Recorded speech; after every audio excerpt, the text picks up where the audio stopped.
히브리서 12장 4절에서 13절. 하나님의 징계가 없으면 친아들이 아닙니다. 너희가 죄와 싸우되 아직 피 흘리기까지는 대항하지 아니하고 또 아들들에게 권하는 것 같이 너희에게 권면하신 말씀도 잊었도다. 일러스되 내 아들아 주의 징계하심을 경히 여기지 말며 그에게 꾸지람을 받을 때에 낙심하지 말라. 주께서 그 사랑하시는 자를 징계하시고 그가 받아들이시는 아들마다 채찍질 하심이라 하였으니 너희가 참음은 징계를 받기 위함이라. 하나님이 아들과 같이 너희를 대우하시나니 어찌 아버지가 징계하지 않는 아들이 있으리요. 징계는 다 받는 것이거늘 너희에게 없으면 사생자요 친아들이 아니니라. 또 육신의 아버지가 우리를 징계하여도 공경하였거든 하물며 모든 영의 아버지께 더욱 복종하며 살려 하지 않겠느냐. 그들은 잠시 자기의 뜻대로 우리를 징계하였거니와 오직 하나님은 우리의 유익을 위하여 그의 거룩하심에 참여하게 하시느니라. 무릇 징계가 당시에는 즐거워 보이지 않고 슬퍼 보이나 후에 그로 말미암아 연단받은 자들은 의와 평강의 열매를 맺느니라.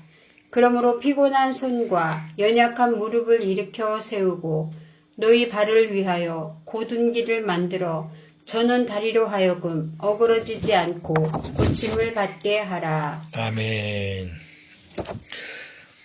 오늘 말씀의 주제, 징계가 없으면 친아들이 아닙니다. 또 하나님은 우리의 유익을 위해서 징계하십니다. 참 귀한 말씀이죠. 첫째, 4절에서 8절, 징계가 없으면 친아들이 아닙니다. 우선 징계란 뜻은 파이데이아라는 말인데, 매는 매인데 사랑의 매입니다. 그러니까 사랑으로 때리는 매. 또 다른 말은 훈련. 죽이는 게 아닙니다. 사랑이 없으면 죽이죠. 여러분은 또한 우리는 죄에 맞서 싸우고 있지만 아직 죽을 정도로 싸워보지는 않았습니다. 영적 전쟁은 휴전도 정전도 없습니다. 사탄은 끊임없이 우리를 공격합니다.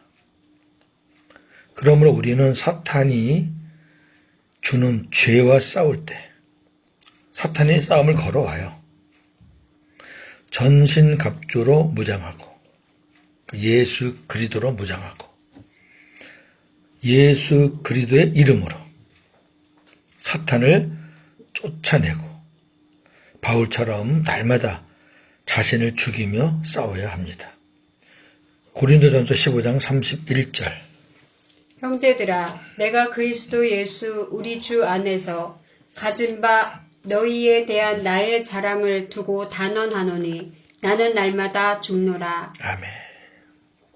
영적 싸움이란 나를 죽기까지 낮추고 주님을 높이는 것입니다. 바울이 왜 날마다 죽는다 그랬을까요? 자신이 죽어야 주님이 높아지고 살지요. 만약에 내가 죽지 않으면, 내가 높으면, 살아있으면 주님이 일하실 수가 없어요. 그럼 영적 싸움에서 져요. 우리가 사탄과 싸우면 백전백패입니다. 예수님 때문에 이기는 거지 예수님 빼놓고 우리가 싸우면 지죠. 우리는 이 싸움을 죽기까지 해야 하는 거죠. 내가 앞장서면 져요. 근데 우리는 내가 앞장서려고 하잖아요. 은사 있다고 능력 있다고. 그럼 져요. 주님을 앞장 세워야 나는 죽고 주님의 이름으로 주님으로 무장하고 그래야 주님이 승리케 해 주십니다. 이 영적 싸움이에요. 굉장히 중요한 겁니다. 두 번째, 하나님께서 우리를 권면하실 때 자녀에게 말하듯이 하신다는 것을 잊었습니까? 예, 구약에 있는 말씀을 지금 인용하고 있습니다. 내 아들아, 주의 징계를 가볍게 여기지 말고 그에게 꾸지람을 들을 때에 낙심하지 말아라. 주께서는 그 사랑하시는 자를 징계하시고 사랑하니까 그의 아들로 받아들인 자들을 채찍질 하신다. 하나님이 당신의 아들에게만 하는 거죠. 아들 아닌 사람들은 안 해요. 자, 구약 말씀 두 군데 보겠습니다. 욥기 5장 17절. 볼지어다 하나님께 징계받는 자에게는 복이 있나니 그런즉 너는 전능자의 징계를 업신여기지 말지니라. 아멘. 이 말씀을 지금 인용한 거지요. 잠언서 3장 11절 12절. 내 아들아 여호와의 징계를 경히 여기지 말라. 그 꾸지람을 싫어하지 말라. 대저 여호와께서 그 사랑하시는 자를 징계하시기를 마치 아비가 그 기뻐하시는 아들을 징계함 같이 하시느니라. 아멘. 따라서 우리는 징계받을 때 참아야 합니다. 인내해야 합니다. 왜냐하면 하나님께서 우리를 징계하시는 것은 우리를 아들과 같이 여기시고 사랑하시기 때문입니다.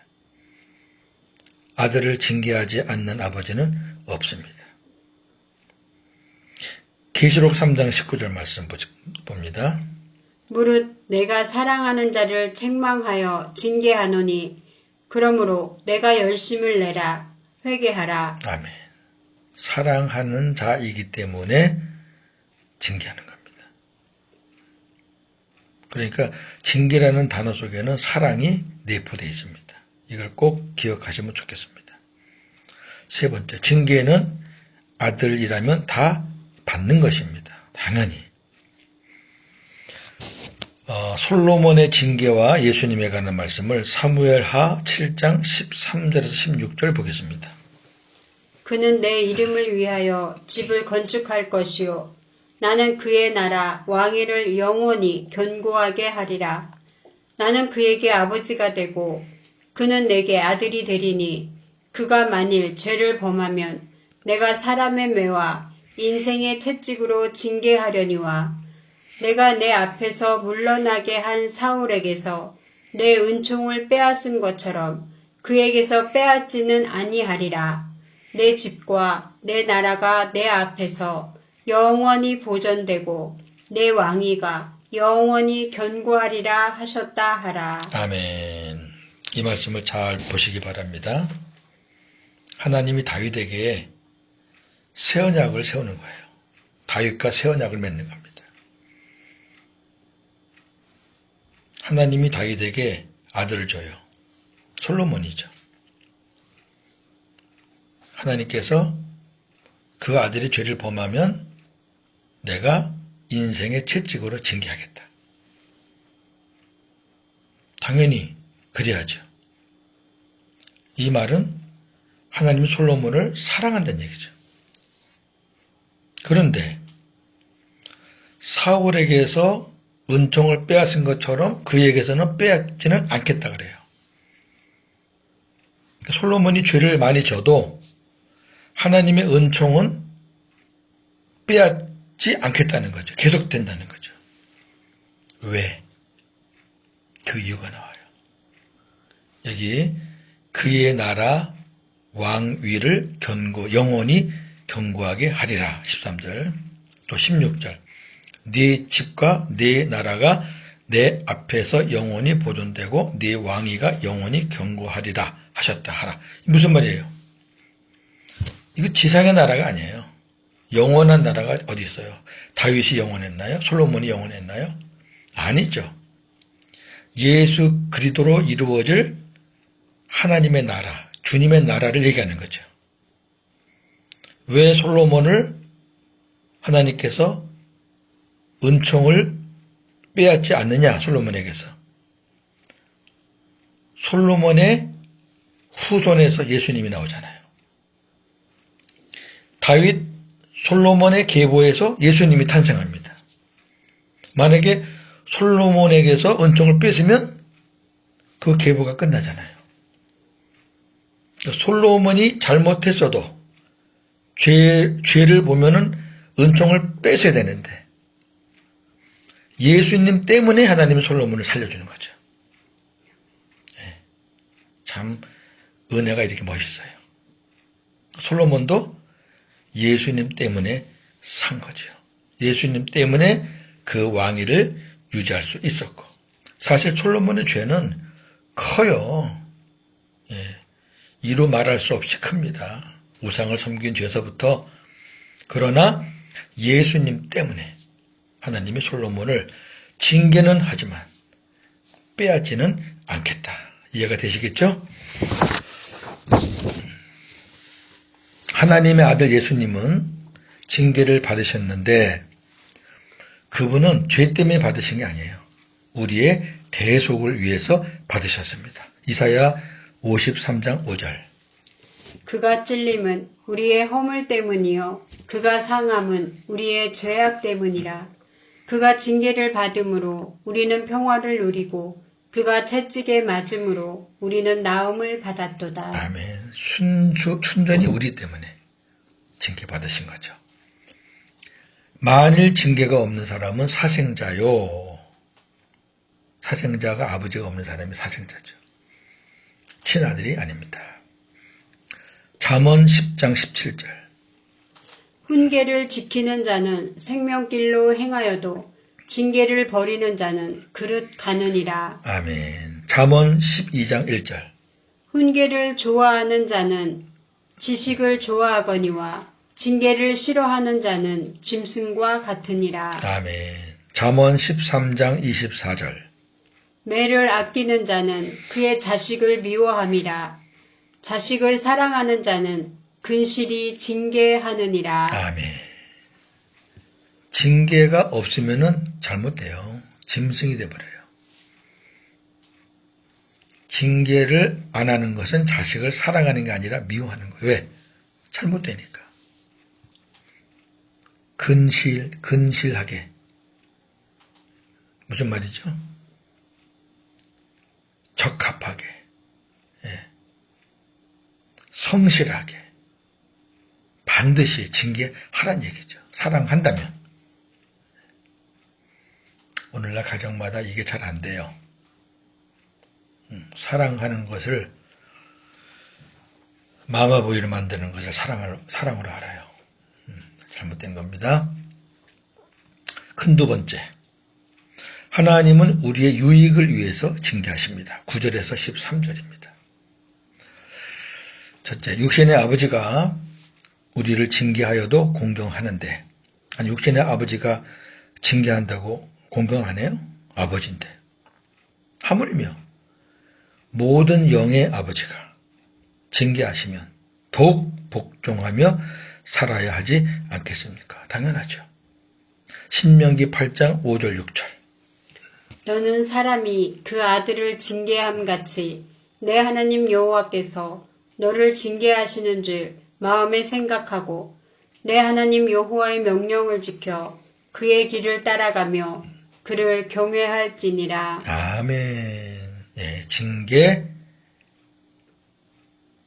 받았을 때 그를 떠나는 게 아니라 그를 더 경외하는 거죠.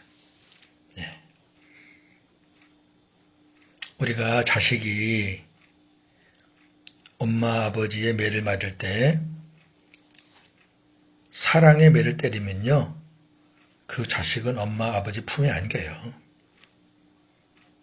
사랑의 매를 때리면 알잖아요. 근데 죽으라고 때리면 도망가요. 하나님은 죽으라고 때리시는 분이 아니에요. 두 번째, 육신의 아버지는 잠시 자기 뜻, 자기 생각대로 우리를 징계하지만 육신의 아버지는 실수할 때가 있잖아요. 잘못 생각해서. 있어요. 실수할 때. 그러나 하나님은 실수 안 하시잖아요. 하나님은 오직 우리의 유익을 위해서, 즉 아버지의 거룩함을 담게 하시려고 징계하십니다. 무슨 말이냐면 징계를 잘 받으면 우리가 하나님의 형상을 닮아가는 거예요. 너무 좋죠. 자, 잠언 19장 18절. 내가 내 아들에게 희망이 있은즉 그를 징계하되 죽일 마음은 두지 말지니라. 아멘. 자, 오늘은 잠언 많은데요. 자, 아들을 우리가 징계할 때 죽일 마음 가지면 안 돼요. 그건 아버지가 아니에요. 미움 갖고 때리면 안 돼요. 마귀한테 속을 수 있어요. 예레미야 30장 24절. 여호와여 나를 징계하옵시되 너그러이 하시고 진노로 하지 마옵소서. 아멘. 이겁니다. 하나님도 너그럽단 말은 이게 사랑이에요. 긍휼. 그 마음으로 하는 거지. 하나님 우리를 진노로 징계하면 죽어요 다. 어떻게 살아나요? 그게 징계입니다. 세 번째, 누구나 징계받을 당시에는 즐거움이 없고 고통스럽습니다. 그렇죠. 누가 좋아요? 그러나 그 후 징계로 말미암아 연단받은 자들은 의와 평강의 열매를 맺게 됩니다. 요거예요. 힘들지만 그 터널 지나면은 빛이 있거든요. 그러므로 피곤한 손과 연약한 무릎을 일으켜 세워 바른 길로 가야 합니다. 이 말은 뭐예요? 징계받을 때 인내하고 순종하라는 거죠. 바득바득 대들지 말고, 불평하지 말고, 피곤하지만 연약하지만 반듯한 자세로, 그런 자세로 하나님의 징계를 받으라는 거죠. 그리하면 다리 저는 사람이 고침을 받아 절뚝거리지 않게 될 것이다. 이 말은 무슨 말이냐면 영적으로 회복이 되는 거죠. 저는 사람이 고침 받으니까 회복되고 신앙 성숙이 되고. 자, 잠언서 22장 15절. 아이의 마음에는 미련한 것이 얽혔으나 징계하는 채찍이 이를 멀리 쫓아내리라. 아멘. 봐요. 미련해서 실수하잖아요. 근데 징계하니까 그 미련한 것들이 멀리 도망가요. 바르게 된다는 거예요. 잠언 29장 17절. 내 자식을 징계하라. 그리하면 그가 너를 평안하게 하겠고 또 내 마음에 기쁨을 주리라. 아멘. 진짜 멋있는 말씀이에요. 부모님들 평안하시기를 원합니까? 자식으로 인해 기쁨을 갖기를 원하십니까? 그러면 사랑으로 징계를 하셔야 돼요. 자, 정리합니다. 징계와 형벌을 구분하셔야 합니다. 징계는 사랑으로 훈련하기 위한 매이고, 형벌은 사랑이 없이 죽으라고 때리는 매입니다. 징계는 하나님의 자녀들이 받는 것이고, 형벌은 하나님의 자녀가 아닌 자들이 받는 것입니다. 징계는 하나님이 하시고, 형벌은 하나님의 허락하에 사탄이 합니다. 징계는 살리는 것이고 형벌은 죽이는 것입니다. 징계의 결과는 의와 평강의 열매로 영적 회복과 성숙으로 살아나지만 형벌의 결과는 사망입니다. 구분이 되시죠? 하나님은 당신의 자녀들을 사랑하시기 때문에 징계하시는 겁니다. 육신의 아버지는 잠시 자기 뜻대로 우리를 징계하지만 하나님 아버지는 오직 우리의 유익을 위해서, 즉 아버지의 거룩함을 담게 하시려고 징계하십니다. 그럼에도 사람들은 하나님의 징계받기를 싫어하고 징계가 없기를 사모합니다. 기도도 해요. 징계가 없기를 원합니다. 그렇기도 해요. 그러나 하나님의 징계가 없다면 사생자요, 하나님의 아들이 아닙니다. 따라서 하나님의 자녀들은 하나님께 징계받을 때 인내하며 순종해야 합니다. 우리는 끊임없이 사탄의 세력과 영적 싸움을 하는 영적 군사들입니다. 영적 싸움이란 내가 앞장서는 싸움이 아니라 주님을 앞세우는 싸움입니다. 따라서 우리는 날마다 죽기까지 낮아지는 훈련을 해야 합니다. 우리가 낮아지고 주님을 높일 때 주님이 승리케 해 주십니다. 오늘도 복음으로 승리하시는 저와 여러분 되기를 주님의 이름으로 축원합니다. 아멘. 감사합니다, 하나님. 징계는 하나님이 우리를 사랑하시기 때문에 우리의 모난 부분들을 다듬기 위해서, 훈련하시기 위해서 사랑으로 채찍질하는 매이고, 형벌은 사랑 없이 죽으라고 때리는 매라는 것을 우리가 배웠습니다. 많은 사람들이 징계를 받을 때 즐거워하지 않고 고통스러워합니다. 그래서 그 징계가 오지 않기를 기도합니다. 맨날 달콤한 것만 받기를 원합니다. 그러나 자식들을 그렇게 키우면 어떻게 된다는 거 우리는 잘 압니다. 똑같겠지요. 우리에게 징계가 없다면 우리가 바르게 클 수 있겠습니까? 뭐가 옳고 그른 거를 모르는데 어떻게 바르게 클 수가 있겠습니까?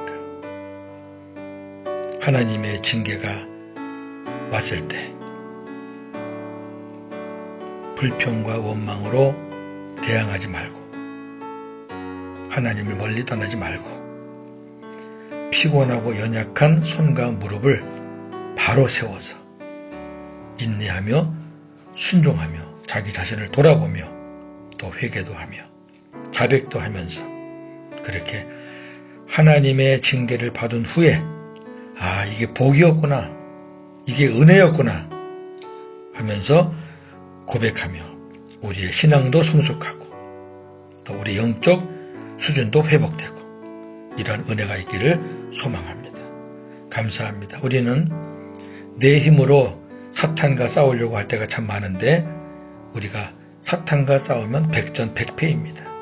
그러나 나는 죽고 나는 낮아지고 주님을 앞세워서 주님의 이름으로 싸울 때 우리는 백전백승할 수 있습니다. 오늘도 복음으로 승리하는 하루가 되게 하여 주시옵소서. 예수님의 이름으로 기도하옵나이다. 아멘.